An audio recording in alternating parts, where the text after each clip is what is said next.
ku menari dan bersyukur puji Tuhan. Bapak boleh diulang kepada saya 4 Juni yang ke-12. Tidak terasa ya. Dulu ingatnya masih waktu SD 2 tahun, 2 sekarang udah mau SMP. Terus puji Tuhan juga kemarin hari Selasa tuh dia pulang-pulang, aku dapat surat katanya nggak boleh dibuka, dibukanya sama orang tua. Dia terus kata, ya aku lulus mah, ya puji Tuhan lah. Pokoknya rata-ratanya nilainya 8 pastikan lah ya, puji Tuhan lah, dengan perjuangan belajarnya yang menurut aku sih super duper. Maksudnya emaknya yang stres, emaknya yang ujian. Kalau gue kan agak lebih mandiri lah kayaknya. Kalau ini nggak, maksudnya emaknya kan nggak mengajar ya. Kalau ini nggak peduli, suruh belajar sendiri. Suruh belajar ajarin yang lain. Ini susah, nggak bisa, harus diingetin. Maksudnya kebanyakan main ya, mungkin namanya anak-anak. Kalau saling gitu kan berikutnya ya ini, karena dia bagian ya, udah mulai mau ini ya, itulah tantangan untuk saya berikutnya ya, bagaimana karena remaja itu, fase remaja ya, fase ini juga ya, mulai gede, mulai ngomong-ngomongin cewek, udah mulai jawab. Bilang ternyata teman-temannya juga ada yang udah ini deh, macam-macam lah ya. Pergaulannya ini pokoknya kita terus bawa doa. Kita sudah selalu melakukan itu. Ya pokoknya bersyukur dengan apa yang ada di dalam kelas. Pokoknya berkati dia dan berkati masa depannya. Pokoknya apa kemampuan dia itu aja yang kita kembangkan, yang dia suka. Karena kita nggak bisa bandingin sama anak lain karena setiap anak beda-beda, masing-masing beda-beda kelebihannya. Ya bersyukur aja atas edukasi saya sangat bersyukur ya, karena saya susah lah dapat anak yang sama dengan semuanya. Berkat buat kami dan mereka banggaan ya.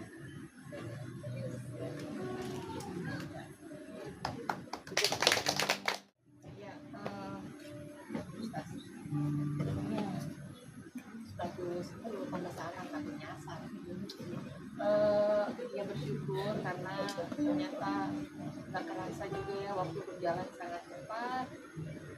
Anak kita udah 11 sama 12 beda tipis ya kan. Terus udah bisa jajan sendiri, mereka pakai dress code ulang tahun berdua gitu kan. Terus udah gitu jadi gue nyomblangin si Gopal sama temennya ya kan. Udah mulai dari fase itu yang dari dulunya mereka masih cuma bisa lari-larian ya kan, makan doang gitu. Beranjak mulai gede bisa belajar saling main musik, sekarang udah saling bahas tentang ceng-cengan. Dan kalau dilihat dari pertama kali sejak hamil sampai lahir sampai dengan sekarang, karena semalam itu saya sampai pinggir ya, melihat dia udah segitu gede, segitu tingginya gitu, sampai seperti saya kayaknya luar biasa juga gitu ya, orang hebat membuat dia bisa berkembang. Waktu pas dia usia 3-4 tahun itu kan saya hampir lewat ya. Jadi di waktu itu saya benar-benar minta sama Tuhan, kalau misalnya buat anak bisa. Dan saat itu benar-benar bagi saya sendiri sangat bersyukur karena ternyata saya bisa melihat dia sudah cukup tinggi gitu, walaupun memang mungkin belum sampai dewasa, tapi sudah berapa tahun ini terlewati masa-masa itu yang kita bersama. Kami percaya di dalam masa pertumbuhan anak yang percaya akan berkembang menggunakan psikolog, menggunakan terus jaga atau menyebabkan semoga anak ini terus menjadi bertumbuh dalam perlindungan penyertaan Tuhan, hidupnya jadi berkah di kemudian hari. Sama Ibu saya bersyukur kemarin anak saya Noel itu ikut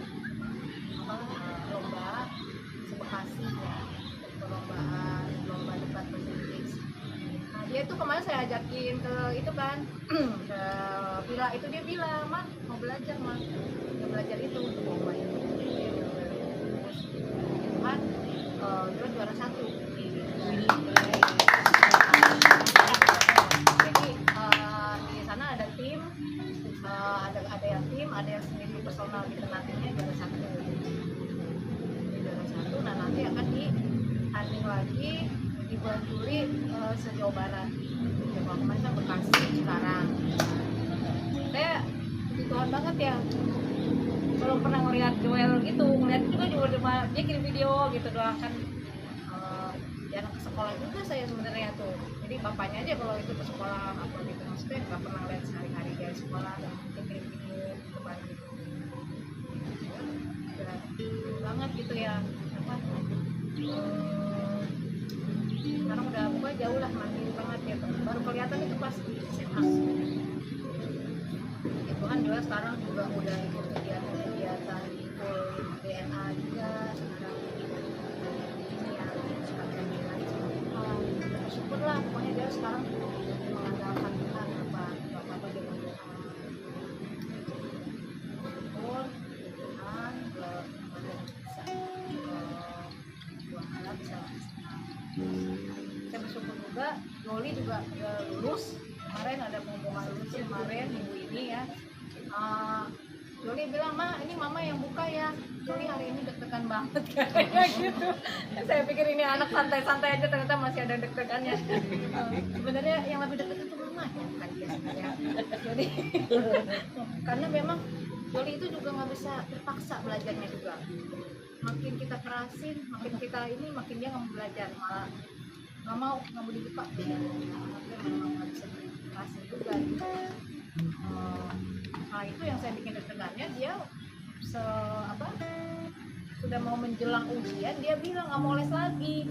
Kemarin itu sempat les dia itu plus nggak mau les mama, capek. Soalnya kan memang digeber terus ya, kalau di luar tuh reot, nanti TKA, TKA 1, TKA 2. Nah titik capeknya itu baru ngomong pas habis dia TO2 itu ngomongan lulus nilainya ya kayak 8 sekarang naik dari kelas 5 sih.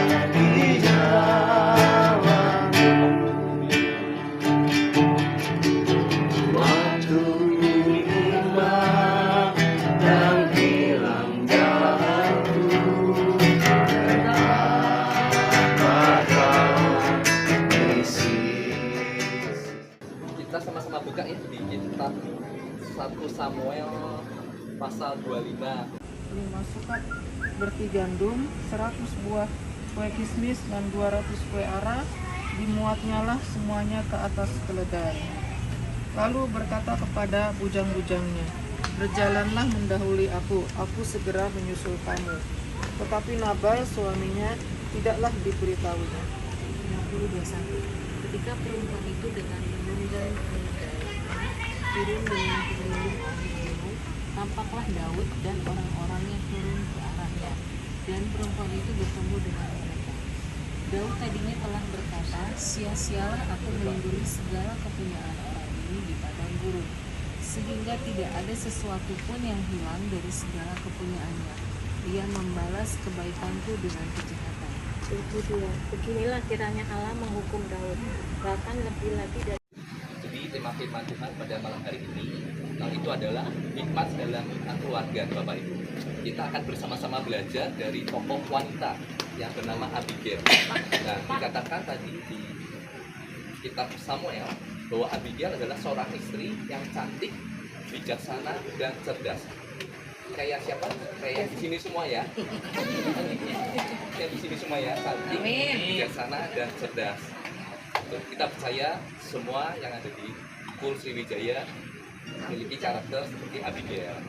Kemudian kalau Nabal ini memiliki sifat dia punya harta yang melimpah, namun sifatnya jahat, kasar, bebal, dan sangat pelit. Ada yang di sini seperti Nabal? Nggak ada ya? Nggak ada yang nganggur. Oke, kita percaya nggak ada Bapak Ibu. Dan ini cukup menarik ya Bapak Ibu. Tidak diceritakan mengapa Abigail yang sifatnya begitu baik dengan para sentawa bisa mau menikah dengan Nabal, seseorang yang begitu angkuh, begitu jahat seperti itu ya Bapak Ibu ya. Namun dikatakan di kitab ini bahwa Nabal ini adalah keturunan dari Kaleb. Mungkin Bapak Ibu ada yang ingat ya Kaleb? Kaleb adalah salah satu tokoh Alkitab di Kejadian atau Keluaran. Waktu itu ada 12 mata-mata Israel. Ya, ada dua yang beriman bahwa Israel akan bisa, bangsa Israel akan bisa masuk ke tanah perjanjian, yaitu Kaleb dan Yosua. Ya, namun sangat disayangkan walaupun Kaleb sangat bagus, namun Nabal ternyata sangat berbeda dengan Kaleb Bapak Ibu. Nah, kemudian dari pasal 25 ini nanti kita sama-sama tahu bahwa Nabal ini memiliki 3.000 domba, 1.000 kambing, dan pada waktu itu adalah masa hari raya. Nah, Daud meminta 10 pasukannya untuk datang kepada Nabal di Karmel untuk meminta roti, karena pasukan Daud ini telah melindungi kambing domba dari Nabal, dan tidak ada satupun kambing dombanya itu yang hilang atau diambil oleh pencuri Bapak Ibu. Dan namun yang sangat disayangkan ketika pasukan Daud ini ketemu dengan Nabal, yang terjadi adalah Nabal berkata-kata yang sangat kasar, sangat meremehkan siapakah Daud itu, dia mengatakan. Padahal di pasal-pasal sebelumnya Daud ini sudah berhasil mengalahkan Goliat. Harusnya minimal dari mulut ke mulut Nabal sudah tahu bahwa Daud ini yang pernah mengalahkan Goliat, Bapak Ibu. Nah, namun menariknya adalah ketika Daud sudah sangat marah kepada Nabal dan dia meminta 400 pasukannya membawa pedang untuk datang ke tempatnya Nabal. Yang sangat hebat adalah Abigail. Ternyata Abigail langsung segera dia datang kepada Daud, Bapak Ibu. Nah, pada malam hari ini kita akan bersama-sama belajar mengenai karakter yang dimiliki oleh Abigail. Ya, karakter tersebut ada 6 huruf. Yang pertama H, kemudian I, K, M, A, T. Kita singkat jadi hikmat. Ya, karakter yang pertama adalah H. Abigail memiliki hubungan akrab dengan Tuhan. Tadi lanjut ke ini ya, yang dulu. Kita sama-sama buka di Yakobus 4 ayat 8a. Bukan biasa-biasa kepada Tuhan ya, tapi hubungan sang akrab. Kalau istilahnya itu ginosko, jadi dia paham sekali apa yang Tuhan ingini, Bapak Ibu. Di sini tertulis bahwa percaya bahwa Tuhanlah yang memegang kendali atas kehidupan, dan musuh-musuhnya. Dia mengingatkan Daud untuk rencana Tuhan yang besar, ada di ayat 30 tadi Bapak Ibu. Tadi kita nggak sempat baca ya karena memang kelewat, kita sampai ayat 25. Menarik bahwa Abigail ini sudah tahu bahwa memang Daud ini yang sudah ditunjuk ya, bakal ditunjuk menjadi raja Bapak Ibu. Padahal waktu ini belum sebagai raja. Ya, jadi waktu cerita ini Daud ini dalam masa dia kabur dari Raja Saul, Bapak Ibu. Tapi Abigail sudah tahu bahwa nanti suatu saat dia sudah tahu bahwa Tuhan yang menunjuk bahwa Daud akan menjadi raja atas Israel, karena ada hubungan yang sangat dekat pada Tuhan, ginosko tadi Bapak Ibu. Ya, itu karakter yang pertama. Kemudian karakter yang kedua adalah yaitu iman yang bertindak. Nanti itu pembacaan di Yakobus 2 ayat 20. Di sini kita lihat ya, yang dilakukan Abigail, dia langsung bertindak Bapak Ibu. Ya, dia langsung menyediakan 200 roti, 2 buyung anggur, 5 domba yang telah diolah, dan seterusnya. Dia langsung bertemu dengan Daud. Jadi iman ini harus bertindak Bapak Ibu. Ya, kemudian yang ketiga itu K, yaitu kerendahan hati. Ini saya akan bacakan di Amsal 18 ayat 12. Yang dilakukan Abigail adalah dia langsung datang kepada Daud dan dia turun, bahkan dia sampai sujud menyembah Daud sampai mukanya itu tertanam Bapak Ibu. Ya, jadi ini ada kerendahan hati yang dilakukan oleh Abigail. Ya, kemudian karakter yang keempat ini adalah menghindari konflik. Posisi kita mau baca Roma 12 ayat 19. Oke, amin. Bapak Ibu, kalau saya boleh sharingnya Bapak Ibu mengenai pembalasan itu adalah haknya Tuhan, kita nggak boleh menghakimi. Beberapa waktu yang lalu itu saya pernah di Samarinda, jadi kita bagi tugas ya, tim sales ini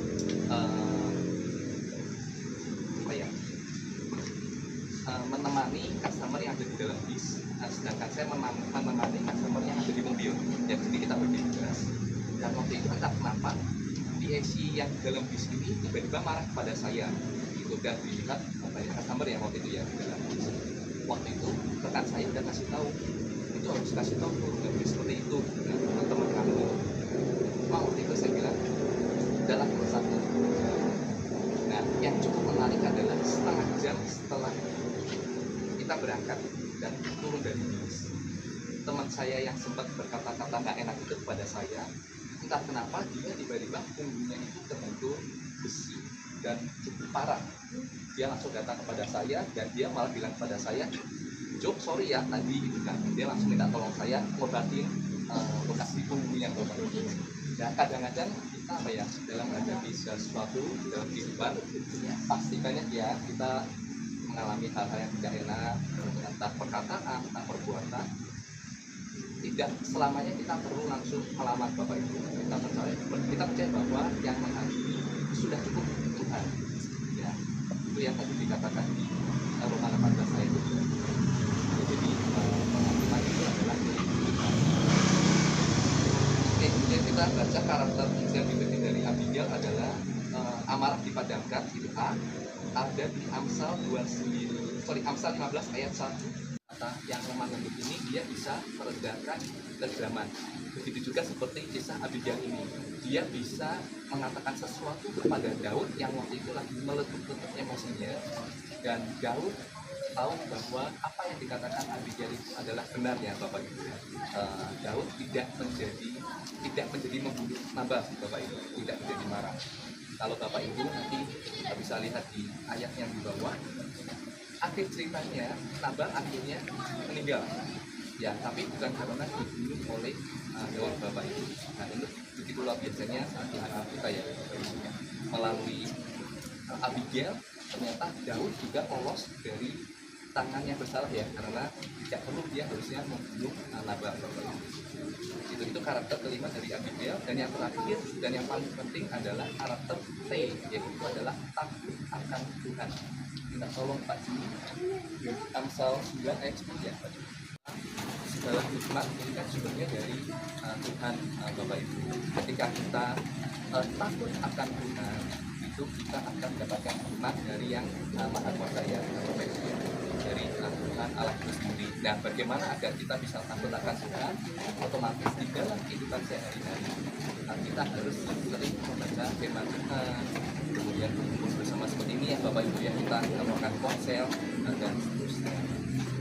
Oke, cukup dari saya ya sharingnya. Jadi harapannya adalah di dalam rumah tangga baik suami maupun istri kita bersama-sama boleh memiliki hikmat seperti yang dimiliki oleh Abigail, terutama dalam menghadapi beberapa dinamika. Kita percaya bahwa di dalam rumah tangga pasti ada dinamika ya Bapak Ibu ya. Kan kita percaya kalau cinta tuh lebih enak ya bergelombang ya katanya kan ya. Kalau yang flat kan gak enak. Nah, biarkan itu bergelombang tidak masalah, tapi baik suami maupun istri boleh tetap memiliki hikmat. Itu aja dari saya. Terima kasih Bapak Ibu. Kiraan saya, karena habis diceritain sesuatu yang tidak sesuai dengan keinginan dia. Ya, jadi waktu itu kan Daud sama pasukannya itu adalah dikejar-kejar sama Saul. Jadi posisinya seperti itu. Terus Daud juga sudah ketemu Saul waktu pas di gua itu, pasti tahu kan, di mana Saul itu seharusnya gampang sekali dibunuh oleh Daud, tapi Daud tidak melakukannya. Nah, akhirnya Daud itu kerjanya itu melindungi orang-orang kaya. Jadi dia sama pasukannya itu melindungi orang-orang kaya. Yang lain itu ngasih imbalan kepada Daud. kecuali Nabal. Nah, kecuali Nabal yang tidak ngasih imbalan kepada Daud, makanya Daud sebenarnya marah mau membunuh Nabal.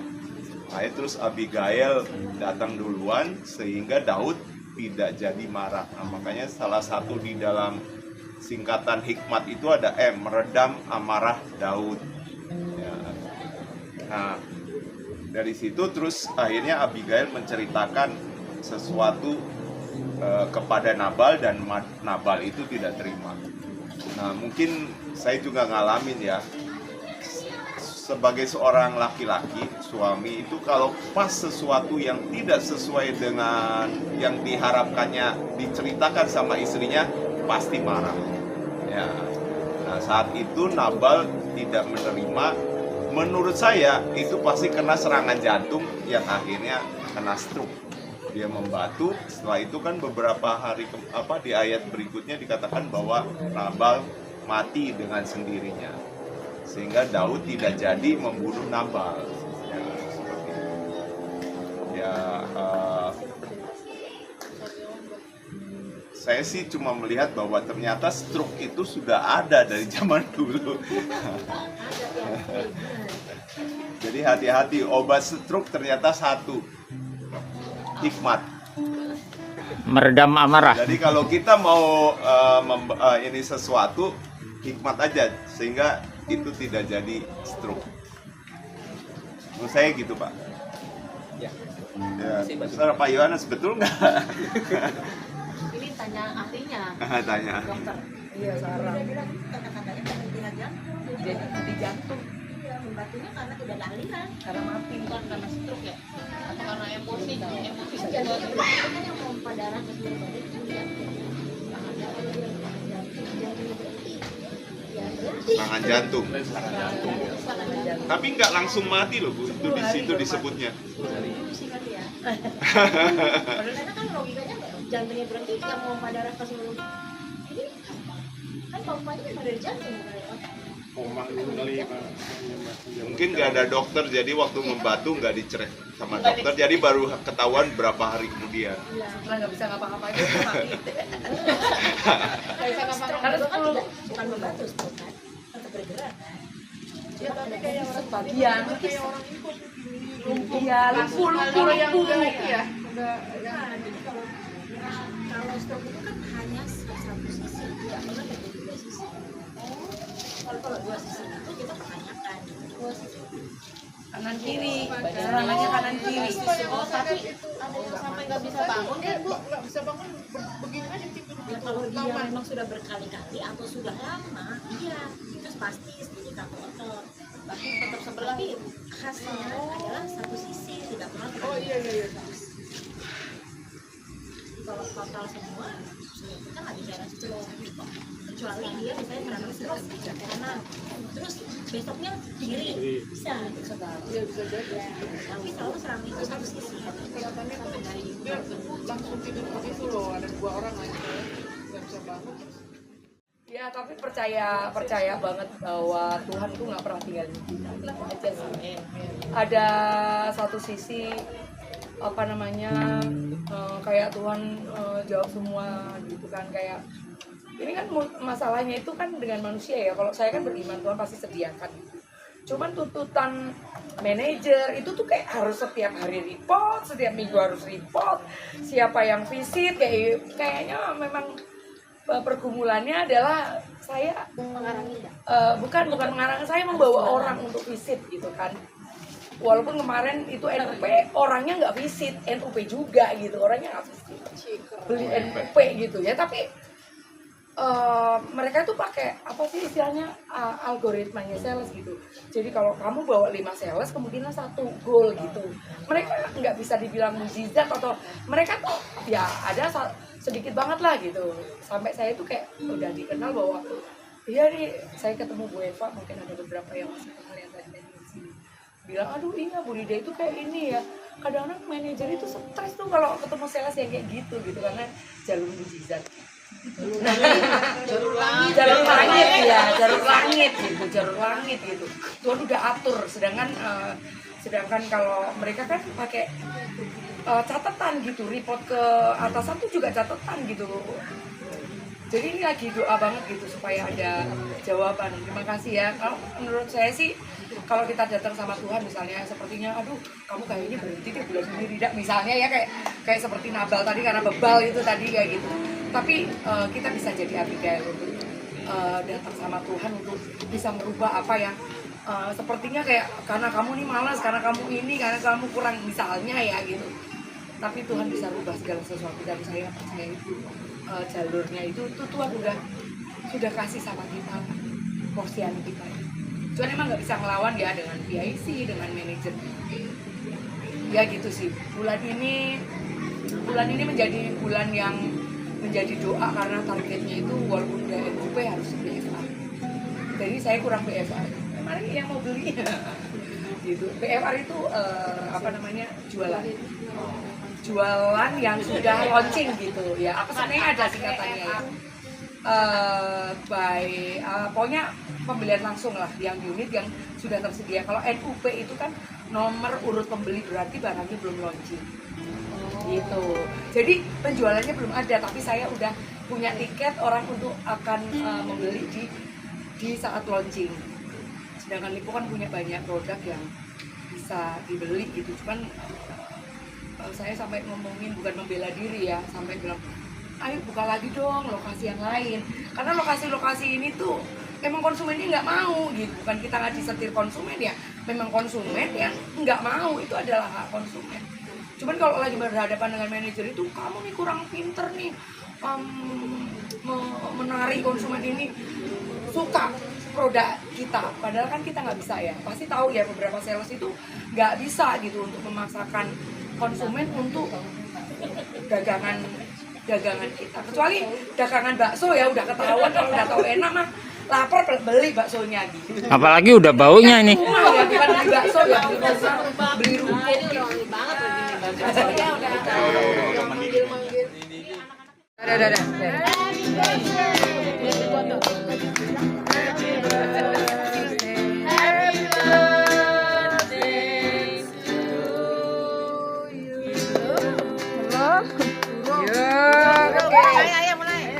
menghadap ke sini. Nah, yo.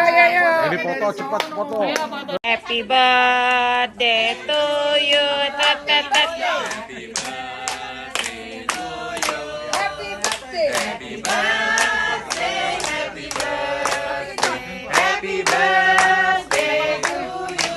Happy birthday. Happy birthday to you. Happy birthday to you. Yeah. 1, 2, 3. Yo.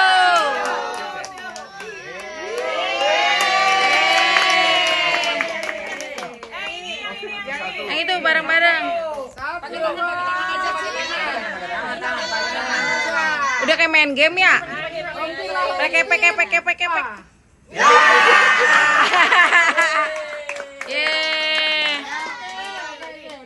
Bagi masanya. Makan baksonya. Foto sekarang. Ayo foto. Joli. Ini bakso. Lombok orang. Es. Ada lokal, ada internasional. Iya, ada western. Tradisional sama ini bergabung menjadi satu. biarkan mereka rukun di dalam perut ya kan. Ada sih nanti. Lagi makan apa? Makan nasi kuning yang Nasi sangat kuning. lezat. Makan ya, makanan.